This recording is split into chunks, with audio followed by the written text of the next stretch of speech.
here again, same principle with even nice structure 1-3-1, unnumbering the side. But in this case, we even see preventing, securing the attack. Look at number 79, when the ball is uncertain, all players want to get below the ball to prevent the transition of the opponent.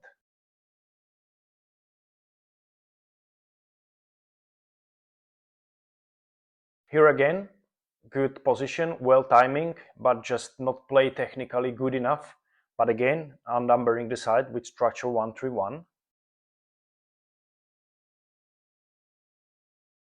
And here again, ball on the side, unnumbering the defensive player, situation 2-1. But in this case, they turn the game with the defender. And look at the two players in the net for coming for rebound. So the shot from distance and two guys to rebound.